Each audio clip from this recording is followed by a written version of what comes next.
Welcome to the Athlete's Compass podcast, your North Star for mastering endurance training and holistic health. Join us each week as renowned sports scientist and founder of Athletica.ai, Paul Laursen, along with athlete, coach, and sports scientist Marjaana Rakai, and coach and cyclist Paul Warloski, guide you through the maze of often confusing training principles. Make sure your compass is ready. Class is now in session. Hello and welcome to the Athlete's Compass, where we navigate training, fitness, and health for everyday athletes. Before we start, we had some great questions on last week's episode. Here's the question. I wanted to know how to set up a low-carb diet for a 15-hour weekly sprint and Olympic triathlete with the goal of maintenance and slight weight loss, 2 to 3 kilograms, without affecting performance. What distribution of macros? How many kilocalories to take? I consume around 1,300 kilocalories per workout. So, Paul, Marjaana, what do you think? Yeah, these are great questions, Paul, and appreciate that not every user has experience with lower carb diets and how to go about them. And I think it was on a previous episode where we were giving some general recommendations, but there's lots of good resources out there. This is my favorite here. This is the Real Meal Revolution from Professor Tim Noakes. And what the Real Meal Revolution has is it has 3 different food lists. It has a green list, a yellow list, and a red list. And green is what you want to consume at least 80% of the time. Yellow probably for the other time, and red you kind of want to stay away from. So I won't go into that because it's detailed, but you can download it for free on the Real Meal Revolution website. And this kind of excludes some of the other questions that we're talking about in terms of looking at, percent macro distribution and looking at kilocalories. I don't tend to go there. When you do wind up consuming most of the green list, you tend to hit the macro distribution that you generally want. And I think we were kind of alluding to it on the last podcast as well. You don't really want to restrict calories. What winds up happening, because fat is more satiating than carbohydrates, fat and protein is more satiating. In other words, you feel fuller. You wind up kind of consuming these lower energy amounts that tend to help with weight loss, if that's the goal, which it is on this user question. And really what most of us probably want to do when we're on this is we want to start losing some of our fat loss, like our fat weight. And but that is what winds up happening as you lower your insulin level. That's the primary hormone signal to tell your body to insulin causes for anabolism, right? Anabolic. And you lower it, and then you wind up being more catabolic, the opposite, and you wind up releasing fat from your body and using it as energy, and you feel better. This athlete who's asking the question, he's training about 15 hours per week. So that's a considerable amount of training per week. So I think he's worrying about not getting enough overall energy. When you use more of your macros or a bigger distribution of macros coming from fats and protein, you're still getting a lot of energy. So you don't have to be tracking your calories. It sounds counterintuitive because we've been, told that calorie in, calorie out so many times. But when you follow the Real Meal, the Revolution, the list of green, orange or yellow and red, it's just, if you just trust your gut feeling and intuition, you're gonna get it. And when you're hungry, you eat. I found, like, when I went away from eating breads and pasta, that I wasn't even that hungry. Like, when you're looking at your plate, the food just, it looks smaller portion, but it's so satiating, like you said, and like I don't feel hungry like I used to all the time. I think he's worried about if he's not eating lots of carbs, that his liver and muscle glycogen levels are low for the races. Do you have any advice there? Yeah, so again, as you begin to adapt to a lower carb diet, don't forget there's this physiological process called gluconeogenesis. So gluconeogenesis is, if you break down that word, new glucose, genesis, you make new glucose. Your liver does that. That's its job. So as you begin to lower your reliance on carbohydrate as a primary fuel source, your body compensates and starts doing that anyways. It makes more carbohydrates. That's what you want. You want your body to always turn into a carb producer as you need it. You don't want to have basically a reliance on the the fuels that you eat necessarily to form that carbs. You want your body to deliver whatever macronutrient ratio you need in any kind of given moment, and only if you go for a period of time and take that away will it compensate and actually start to really ramp up the process of gluconeogenesis. That's kind of that's what you want. That's the whole exercise. Again, gluconeogenesis is taking available fat and protein and turning those into carbohydrates. Don't forget, it also turns it into ketones as well, which are highly energetic. And that's why you go into ketosis, or it's called the keto diet.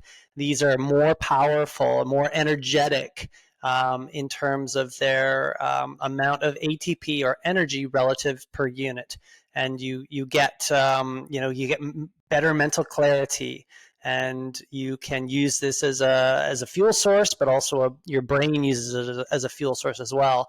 And that's kind of what you're after. So again, there's I wouldn't worry about the distribution. I would go back to the list. Just look at the food at the end of the day. Is this food appropriate? And then, am I hungry? If you're hungry, then eat to fuel this. But eventually, you should almost, if you're consuming around 1,300 kilocalories per workout. I don't know how you're doing that, but that's a lot of calories. And that's if you're taking that in with glucose, you're really kind of sabotaging your ability to just turn on that gluconeogenesis. You probably want to slowly get used to being able to go without, right? So I mean, in correspondence with Marjaana, she's doing some hardcore Ironman training right now, and she's taking very very small quantities, and that's probably contrasts what she used to do. She doesn't need to do that anymore because everything that she needs to do is almost inbuilt, because she's laid down the foundations to be able to do that as an Ironman athlete.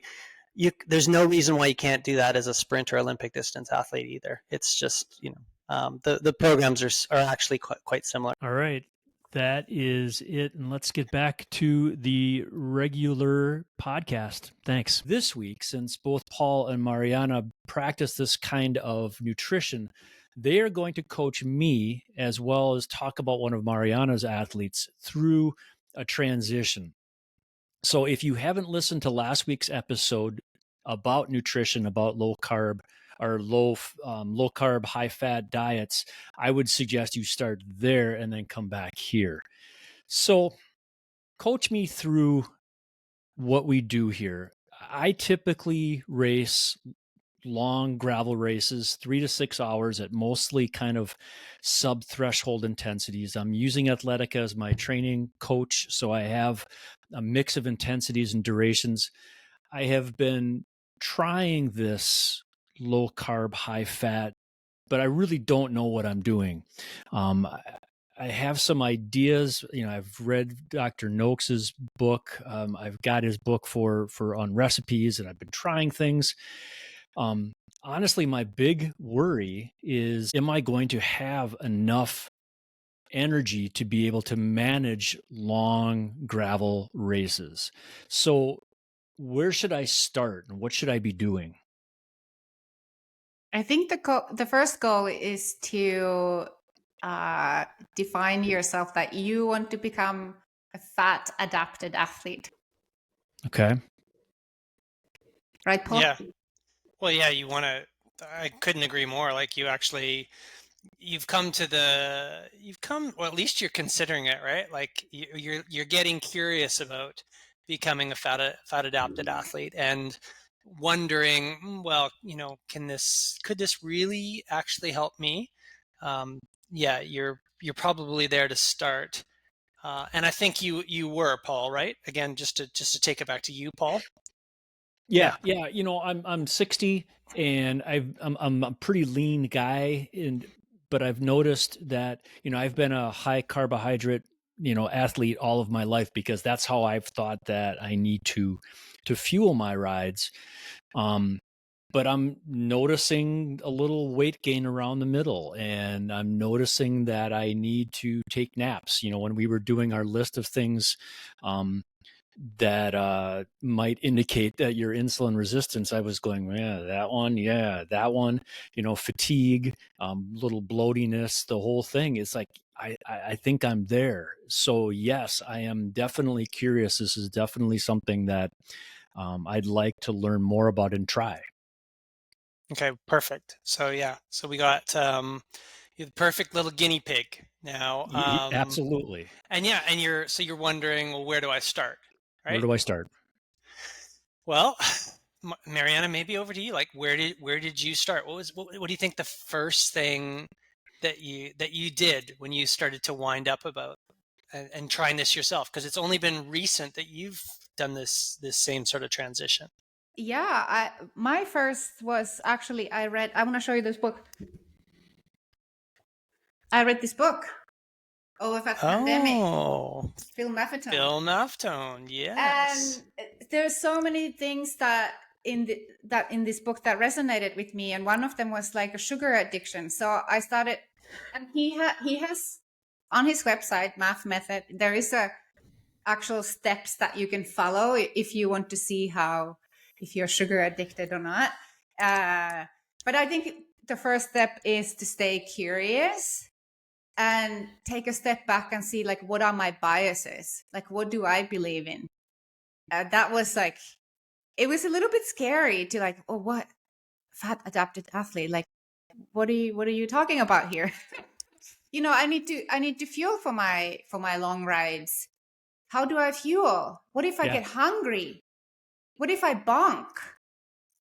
Yeah, yeah. You I know? mean, and think about it with like even just I don't know how many times I've heard this, like, I oh, I must have burned off at least, 5 cupcakes at that for that last workout and stuff. So I'm gonna, take those on and stuff, right? So it's Yeah. like yeah, like we often think about the fact that we have to there's this energy balance kind of model in our head to think that if I do X amount of exercise, I've got to meet that with X amount of fuel, typically in the form of sugar and carbohydrate, right? Like that's Mhm. that's where our brain is sort of first going.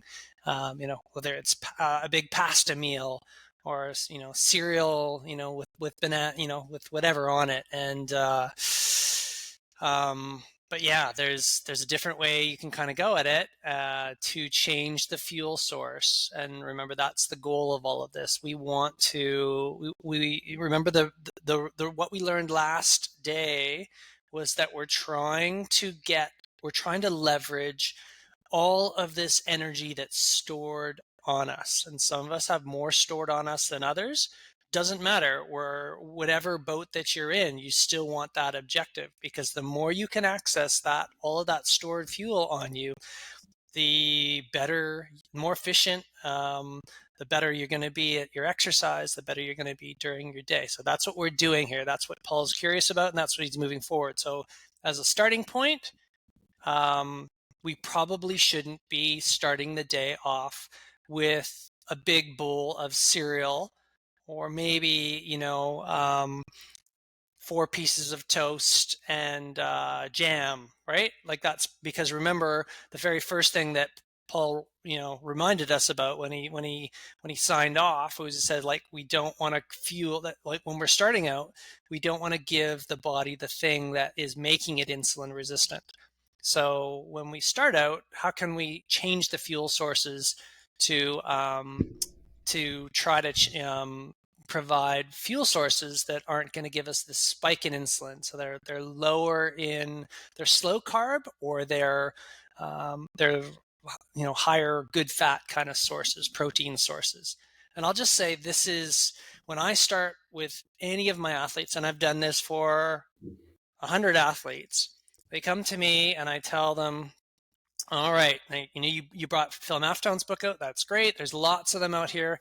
I start with Tim Noakes' book and I say, here you go. Take the Real Meal Revolution, and I want you going through that. I want you going to the green list, and I want you eating 80% of your meals from the green list. I'm just telling you what I do. So this is what I would recommend you do, Paul. I would say if you have 80% of your meals from Tim's green list, and these are kinds of slow carb, and they're all the things that we talked about in the last podcast. They come from Mother Earth, whether it's free range meat or free range vegetables. Like it's as simple as that. And then you can have the remaining 20% from the yellow list, and you kind of want to stay away from the red list. But generally that 80-20 rule is a really good one, because we don't want to be, we don't want to miss out on social times too, right? You rock up at Ironman World Championships, I guarantee you there's going to be a few things there that you probably don't want to have all your life. You know what I mean? Like there's a lot of treats, and name your race. So, and you don't want to miss that. I don't believe, but the 80-20 rule is generally a really good one. And if you can have the majority of your stuff at your own home environment set up with that green list sort of stuff in there, whole foods, that's a really great starting place. And then remember, last podcast we spoke about, we never want to be hungry. We never want to be restrictive. We just want to be restrictive of the bad foods, but if we're ever hungry and we've got food around, we should be fueling the cells that our apostat is saying, I'm hungry. I need those resources. So that is, for me, the key starting point when I start with any athlete. It's what are the right ingredients, and I'm never restricting, and I start there. So I'll leave it. And what have I missed, Marjaana? I'll give an example of breakfast. Please. 2 eggs, sometimes poached, sometimes scrambled, sometimes just fried, and then half avocado, cherry tomatoes, and 2 pieces of bacon. Yes. Bacon. Sometimes if I have a big ride or something, I add a little bit of salsa and sour cream. Nice. That's my breakfast. I like it. Okay. So another hero in the cycling community that was over visiting me, Paul, have you heard of Swain Tuft? Oh my goodness, yes. Okay, so Swain was over at my place. We were scouting out some gravel rides and whatnot that were in my neighborhood. And Swain is also, not everyone knows, but Swain is like one of the keto cyclists. Very few know. Like this guy's won 3 stages. He's won, I think, pink jersey. We wore the pink jersey in the Vuelta. So it's like he's a big name if you know cycling, right? So Swain started not 2 eggs but 4 eggs. So and one day I'd love to share the data of Swain over 4 seasons where he went from where he transitioned from a high carb athlete over to a keto athlete, and then he went over to a periodized athlete. So he kind of went through the same transition that we're trying for everyone here as well. So yeah, and so Swain's, he's in his late 40s now, or early, mid to late 40s. And but yeah, he's still a keto athlete. He was over 4 eggs for Swain. This boy can crank out the power. This guy was like notorious. Paul, you will know. He would just he would drive it. Like sometimes he'd be out in the front for 6 hours pulling the entire peloton away. Like this was arguably the most powerful man in the peloton, right? And very few knew, but there was a keto athlete that was doing that. So that goes completely against everything we've been taught to believe. That says so much, because he was considered, the hard man of hard men, of just the guy who would be on the front the whole day, who you wanted on your team to power, bring the brake back or to power the brake away. So he was able to. Can you say more about what that Sure. periodized? Yeah, he's very open about it. Well, yeah. So again, this is over a period of 5 years. So again, we've got and this is data from Mark Quad. We present this in HIT Science. Those that take the HIT Science course, this data is all in there. But and thank you, Swain and Mark, for presenting this. This was actually presented at the Cycling Science Conference in Cannes, France. I believe it was in we were there in 2017, so it's old stuff. But yeah, like Swain is a real early adopter when this whole keto craze was coming, was out there. And the first 2 years of Power Profile data was collected on Swain's typical high carb diet that all of us have been on before, and we're all very familiar with. And then the third data point was like a hardcore sub 50 gram keto phase. And what's kind of cool is that the data bumps up basically in the keto phase. So year 3, the power profile actually does get a lift. So he actually gets more powerful in the keto phase. This is in year 3, but he gets even more powerful in the periodized. So the periodized approach, this is when he's now doing keto kind of 80%, but 20% of his sessions are periodized with carbohydrate top-ups, where he's just having a little bit more carbohydrate in the meals for the high-intensity sessions that's being prescribed by his coaches. And this is when his profile really bumps up. So we really see he's just higher right across the whole board. So this is, but again, and this is to to Swain's point, it doesn't happen like overnight kind of thing. He went through this same transition that we're talking right now about for you, Paul. Like we gotta, it's probably not ideal just to start in the periodized. You probably want to go through this cold keto phase first that Marjaana's gone through, that we're encouraging you to go through, Paul, and just make sure you get that insulin level kind of back down. But make no mistake about it, you're going to eventually want to pretend or bring in a few more of these carbohydrates, complex carbohydrate sources back into the diet. And there seems to be this extra kick in performance after you do that as well. So you're suggesting, and Marjaana, I'd like to hear how you did this too, is that, doing a keto diet with very low carbs, and then eventually building that into some kind of periodized where I'm using carbs to fuel the high intensity kind of stuff. Well, yeah. I'll talk how I did it. So first I read the book, and then I started experimenting with fasted runs, then fasted rides. Everything was going great. Well, hold on, because now you've just introduced a really important new element. You're talking about food timing, right? Yes. And so you now have got the courage in terms of a starting point, Paul, and you're gonna you might want to do this as well. You've got the courage to say, I'm not gonna have X food before I go and exercise. I realize that I don't necessarily have to have the piece of the cupcake or whatever it's going to be to fuel the first 30 minutes. of my exercise bout that's prescribed to me. Yeah. Yeah, I think that was really beautifully said, because I felt like I wasn't ready to go keto, right? Like full on. So I did those small steps. First, I like realized, yeah, my brain is addicted to sugar. And then the fasted, right? So the timing of carbs. And then I had the first revelation for, I think it was four and a half hour ride and then a run after.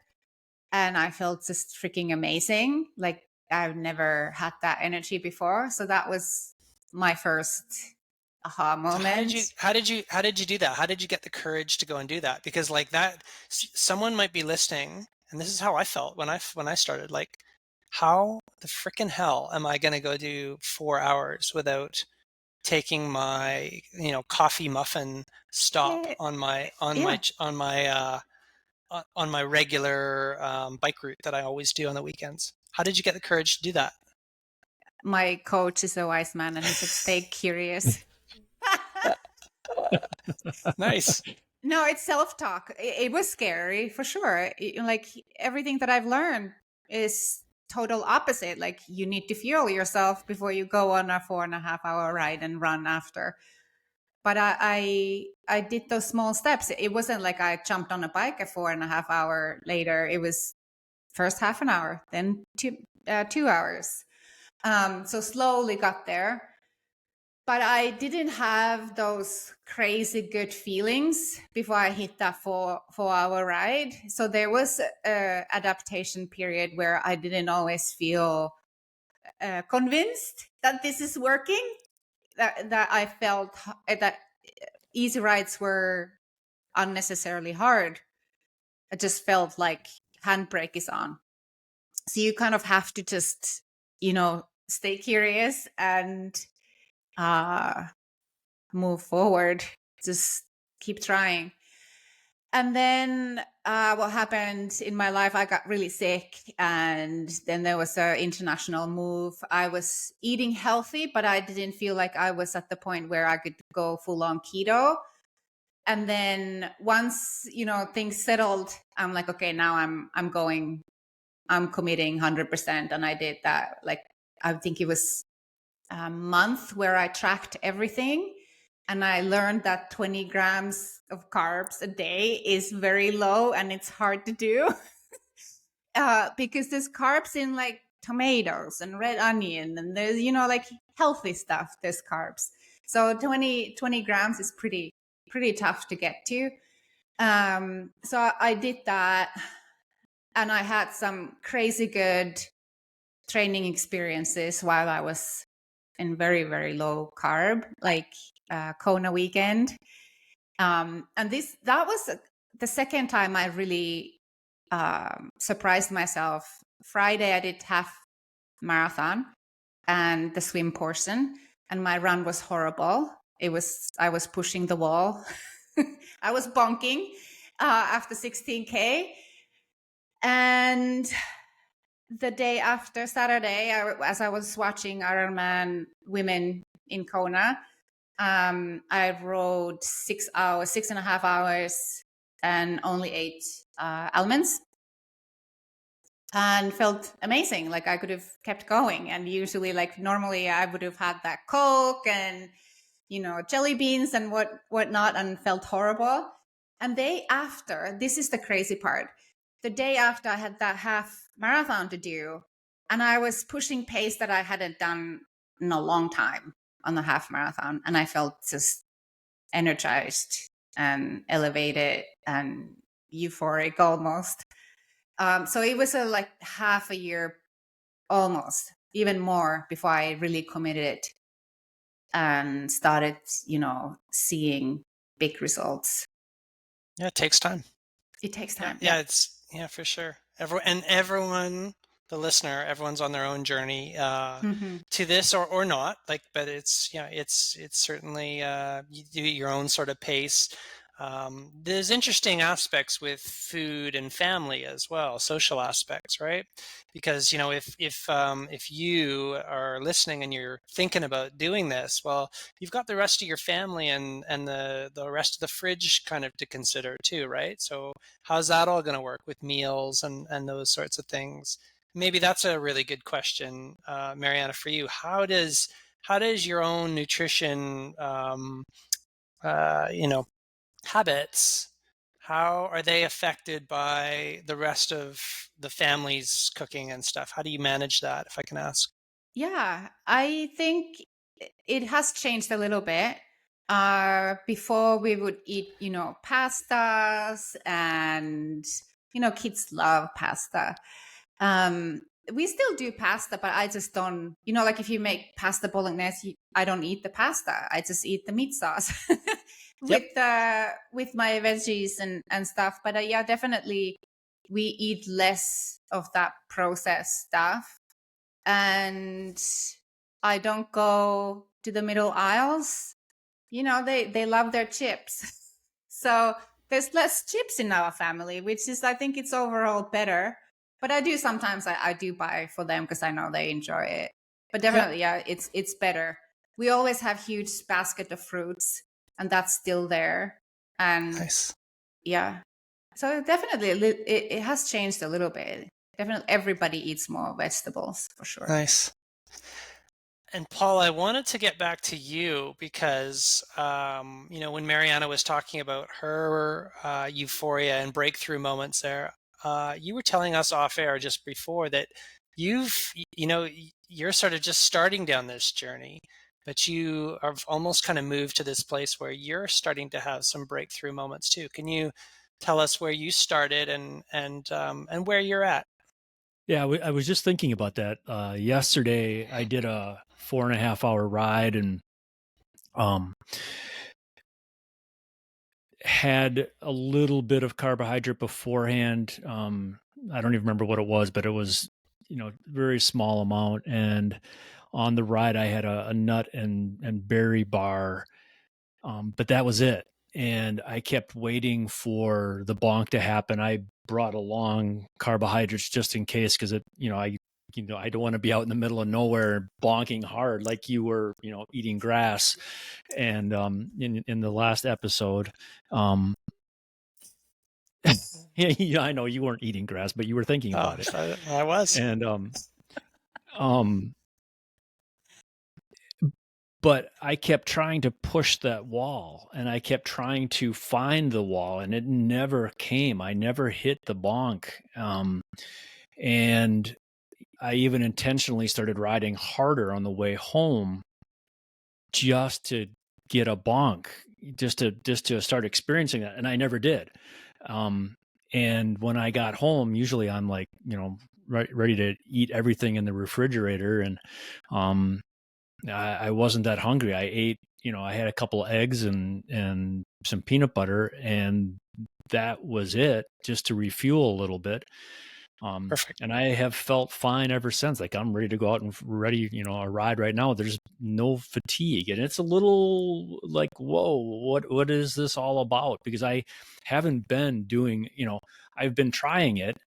I've been, eating more meals that are eggs and peanut butter, and but I still have toast occasionally. I still have, I love granola, and I mix that in with yogurt, and trying to make it a little bit better. But I'm not at anywhere to the point where I've given up on carbohydrates. Great. So can I make a comment? So one of the Please key do. questions that you had before to us was, how do you know if you're insulin resistant? And Mariana listed and I listed off a bunch of different factors. Well, another question you might also ask is, how do I know if I'm fat adapted? Mm-hmm. And you've just answered the question for us, Paul. You know when you are beginning to be fat adapted, when you are now doing 4-hour rides and you're not feeling the bonk, and you're trying to get it and it's no longer there.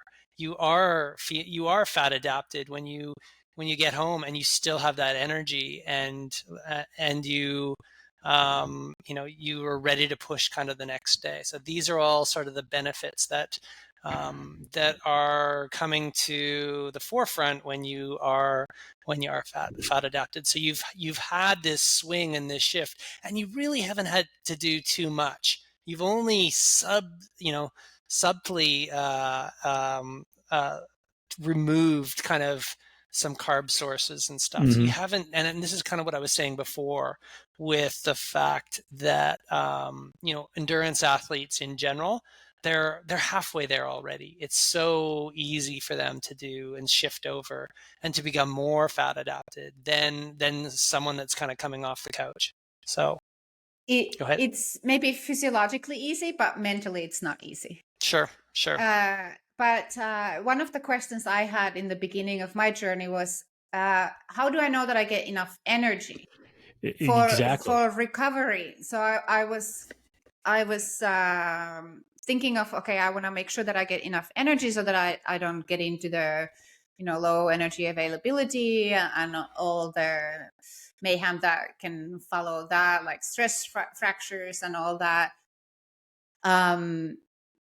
But then just feeling that you're not hungry, it can kind of like make you think, okay, well, I'm not feeling hungry. How do I make sure that I eat enough? That was my concern in the beginning of the journey. And what did you do with that? I follow my cues. And I do usually eat a little bit extra protein after especially my runs, because of that, neuromuscular extra load, muscle, micro tears. So to make sure that I'm building up my muscles again. So I take a little bit, I make a smoothie with berries and avocado. My daughter, 11-year-old daughter, makes the best smoothies with avocado and berries. Awesome. And then I put a little bit of half and half cream in there. And protein. Yeah. So I use, and I sometimes refer this to my athletes about using MyFitnessPal as a way of just seeing what you eat during a day. And this, it breaks down your calories, and it breaks down, how much carb, how much fat, how much protein. Can we look at this process in terms of a macro percentage kind of model, like 30, 30, 30, or blah, blah, blah, blah, blah, whatever it might be? Or is this entirely kind of individualized?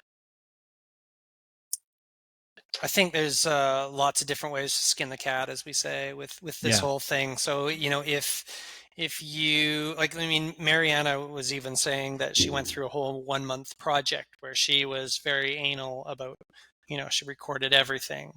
So if that works for you, and maybe that's an important place to kind of start.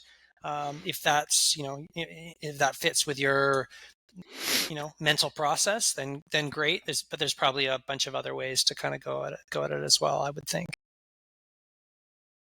Yeah, I didn't really look at macros or calories. I didn't go in and, I know some people, they look at their Garmin data and see how many calories they burn during an exercise, and then they try to match all the calories. They figure out their basal metabolic rate, and then they add their exercise. And I didn't do that because it would drive me crazy to calculate it all. I agree. I think that's all, and I don't trust the Garmin data to really give a true picture of how many calories you burn during an exercise. Same. I just don't. Okay. Same. If you follow Benjamin, Ben Bickman, he really kind of shoots the whole energy in, energy out hypothesis. And there's a lot of guessing that's going in to the whole process of, how much you're actually burning, you as an individual, where your basal metabolic rate fits, how much, how many calories are actually in some of these different food sources. You are there. The degree of error that we are talking about across this whole thing is It is massive. You're really throwing darts up against a wall and having a guess. So to me, it comes back with a lot of feel. It comes back to just some basic rules, which is again why I really think it, becoming familiar with your lists and the things you want to eat and the things you probably don't want to eat. And maybe you have to learn those for the first time. You actually have to read and see what those things, because some of the things might surprise you. Oh, is rice really potentially a problem? Yeah, well, white rice it could really spike your insulin levels, and you might not want that in the beginning, kind of thing. So that's my philosophy is to and again, you're talking to a tech guy, but I don't think it's a real great use of your time, honestly, to go down that, unless you need this initial process. I mean, that Marjaana went on herself. We're all individuals this way. So yeah. When we're eating more protein and more fats, and some people might find that they don't feel hungry after hard sessions, and I guess the LEA, low energy availability, sometimes speaks to the lack of feeling hungry after big sessions, right? Some athletes just are not hungry. If you can identify yourself as such athlete, then I would definitely make sure that you eat a little bit after your sessions, and then make sure when you're eating the nature's bounty, you can eat so much good stuff and not worry about the calories. Are you getting enough, and are you hitting the 30% of protein? But I protein and fat, they make us feel satisfied for longer, right? So you're not feeling that hunger and hungry a lot of like all of us get, yeah. especially my wife. But I actually thought of something. I wish I'd remembered it in the last podcast, but I didn't. I only remembered it now. But we were talking about REDS, reduced energy deficiency syndrome, and we were talking about what's the whole issue around the LCHF, low carb versus high carb, and all these sorts of things. And then we also kind of brought up your knowing about when you are fat adapted. Well, there is a place where you know that you no longer have REDs, and you know that you're fat adapted, and you know that when your menstrual cycle returns. So I don't know what the percentage is, but it's pretty high. A lot of female endurance athletes, they lack a regular menstrual cycle. And here's, in my experience, with the gals that I coach, and they go through this whole process, when they come back into becoming fat adapted, their menstrual cycle returns. And that's because, it kind of comes back to, we talked about this in some of the Healthy Athlete podcasts, right? It's when the HPA axis, hypothalamic pituitary adrenal axis, it talks to the gonadal axis, and basically all the gonadal hormones, they start thinking, yep, everything's good, we're all healthy and whatnot. It's time to reproduce, and that kicks back in, and we get that nice tell of a healthy female athlete. So I'll just add that as another factor on the list that kind of it crosses both the REDS topic, and it crosses the fat adapted athlete signal. So when I have my 30-30s, or when I have my long threshold intervals that I'm doing to prepare for gravel, should I try without any carbohydrate, or should I take a little bit on just to make sure I have a little bit of energy? Yeah, I think the answer is yes to both. It's okay. In the beginning, I think if it were me, and again, to the whole thing that Marjaana was saying, to stay curious, I would be curious about doing those without to start. And then I would be curious another time to put those back in. So, and this kind of goes away as we go from being general towards being specific. And we're generally trying to improve our base and our foundation of the ability to do those efforts. I would want to do them probably without the carbohydrate. I would just want to be like, what's my baseline and what is my ability without any of the kerosene over top of the fire? And then once I know that baseline, and I can measure those quite nicely in Athletica and using workout reserve power numbers or whatever, now I'm going to do another experiment, and I'm going to try some of this periodized stuff, because it's been a period of time where I'm pretty confident I've got all the signs that I'm fat adapted. I'm gonna start playing with some race specific kerosene, and maybe I'm fueling up a little bit more carbohydrate complex, slow carb release kind of products before I'm going out to do these efforts on gravel or whatever.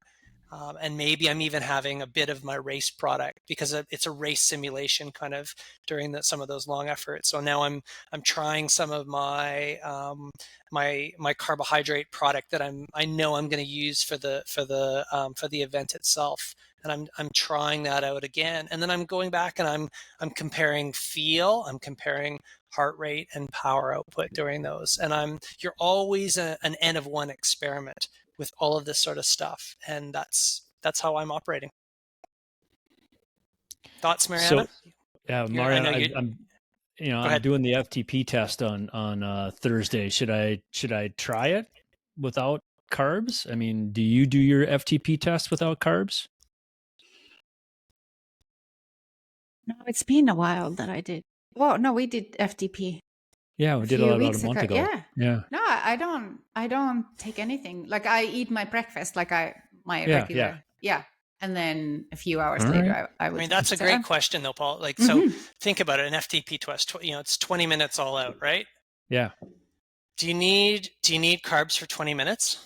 Like, that's a really important question that the listener should have in their mind, and the answer is no, you don't. You've got, because this kind of goes back to what's on board, right? Like the amount of energy that you've got on board, even just in the form of stored glycogen. Remember, we learned last week that you've got 350 to 400 grams of stored carbohydrate in the form of muscle glycogen and liver glycogen. That's more than enough. Remember, that's 2 hours of activity. So 20 minutes is less than 2 hours. You don't need anything for an FTP test. So, Paul, to your answer, you definitely don't need anything. All right. Well, we'll give it a shot. I'm nervous now, but this is awesome. Good. This is great. Be nervous. Yeah. Be nervous, but also be curiously confident that it's possible you could be as good, if not better, without. Yeah, I've coached a couple of skiers that had their American Porcupine this weekend, and it got cut short from 50K to 30K.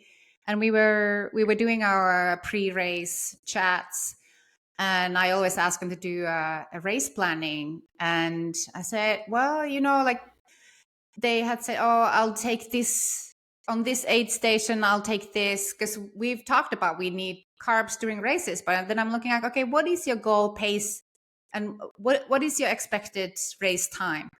Maybe hour and 40. I'm like, no, you don't need anything. You don't need to take anything. If you feel like you need a drink, yeah, sure, but you don't have to be fueling. You don't have to be taking gels every 5K for this, because you have enough energy. You have enough glycogen in your muscles and liver to, help you get through. You do. The only bit of evidence that I will say there is, and this is a lot of Oskar Zuckendroop's studies, where they show that mouth rinse studies, without even ingesting this, there's something with actually rinsing your mouth, swilling carbohydrate and sugar around in your mouth, triggers the central nervous system to boost and push a little bit harder. But it really, really, we're talking minimal stuff. And we, whether that actually is a real effect or not, is it just exclusive to a laboratory these have not been done in the field like you're describing, but just so that is out there and that we're kind of covering our base. We are aware of those sorts of studies. That could be an option for an athlete coach combo, but yeah, I don't think it's at an hour 40. You're really splitting hairs whether that's going to make a difference or not. Yeah. And it could actually hinder too, right? Don't forget, remember, if stuff gets into the gut, it can cause bloating, and it can actually be disruptive as well. There's a process that goes on with that. Whereas, as opposed to just sitting down and focusing on moving forward, which is what you should be focused on if you're racing. Yeah. And she actually mentioned that sometimes when she's fueling and taking in noon or whatever electrolytes, she gets hiccups, which is really annoying if you're running or skiing, you get hiccups. And she did it, and she felt really good. So awesome. Yeah, it was great. One learning there too. So as I'm trying this way of eating and fueling, I still take some carbohydrate with me on the ride just in case. What should I be bringing? Some kind of fat? Like Marjaana, you were talking about almonds while you were eating. Should I bring something with me along on these rides, or do I just simply not need them because I've got enough fat as fuel? I use nuts and Lara bars. Nice. Yeah, and I'm kind of the same, Paul. Like, I really feel like, so I live out here in the sticks and the boonies in Revelstoke, out in the Rocky Mountains, and I really kind of take my training a lot like I'm going bush, I'm going backcountry, and I just good to have something as by way of energy. And so I'd take it like the same thing that I'm going to go for a hike on, big long hike, then those are the kinds of things like slow carbs kind of stuff, right? Trail mix, or nuts is sort of the main one, so that there's that energy on board if needed. Whether I take any or not, we'll see how I feel. I'll probably go. Sometimes it's just nice mentally to know that that's there if you need it. But yeah, it's fun to also play the game where see how long you can go without it, as long as you're feeling good, right? So yeah, I mean that's it's like my ride yesterday. It's like I was feeling good the whole day. How do I make sure that I'm getting enough of the kind of essential nutrients while on this kind of keto low carb diet? Getting all my vitamins. Do I need to take a vitamin supplement? Do I need to do anything differently? That's a great question, Paul. And Karen Zinn has done. She's led a paper with Tim Noakes and team on an excellent bit of work, basically showing that a well-formulated low carb diet is actually superior to even a well-formulated high carb diet. Just when you look at like the main foods that we were describing that are on that green list, say for example. So the answer is no, because you're actually getting a better nutrient profile from micros, macros, phytonutrients, all the various ones. So your minerals, your vitamins, they're all of a higher profile on the lower carb diet. And this is one of the main reasons why we believe it's probably you get some of these extra kicks to your performance, because they're better micros at building the mitochondria, the powerhouses of the cells, and doing ultimately all the various different repairs and such. So yeah, very, very good question. Wow. Well, my head is exploding. This is a lot, and I appreciate the time that you two took to help educate me and the listeners. Here, at least what I got out of this is that, number one, this is a whole process of changing the fuel source, trying to leverage energy that's already stored in me as fat. No, doesn't matter who you are, you have that stored. And the more that I can use that fat that's stored in me, the more efficient I will become. A second thing that I learned is that I can eat a well-balanced, healthy, whole food kind of diet. I don't ever want to be hungry, and I'm not trying to restrict my foods. I want to eat and eat well. But what I choose is going to be is different. I'm not choosing a carbohydrate-based kind of food. I'm looking for fats and proteins. And then number 3, what I'm looking for is then to experiment as an N of 1 of me with fasted runs and rides where I don't need carbs for less than a 2-hour workout, where I'm going to try, this Thursday when I do my FTP test, I'm going to try it without taking any carbohydrates and just seeing how it goes. The worst that's going to happen is that I'll start bonking during the test and I'll have a little bit of carbohydrate to keep me going. And that's okay. So I try it and see what happens. But that this requires some time and it requires some attention to detail, but also being mindful that you can't be, what I'm definitely hearing from you too, is that you can't be dogmatic about this. You can't say, this is how I've got to eat. And, having a pizza every once in a while is okay when you share that with your family. It is. It's essential.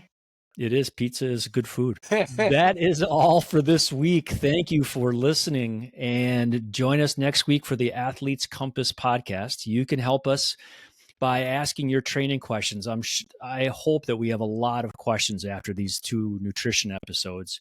Ask them in the comments in our social media. Like and share the podcast on your social medias. Give us some more 5-star reviews. We appreciate those. And engage with us on our social media. For Marjaana Rakai and Dr. Paul Laursen, I am Paul Warloski, and this has been the Athletes Compass podcast. Thank you very much for listening.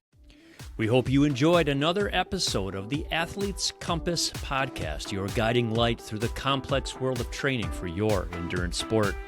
For a deeper dive into the science, listen to our companion podcast, the Training Science Podcast, and check out the AI adaptive training platform, Athletica.ai. Thanks.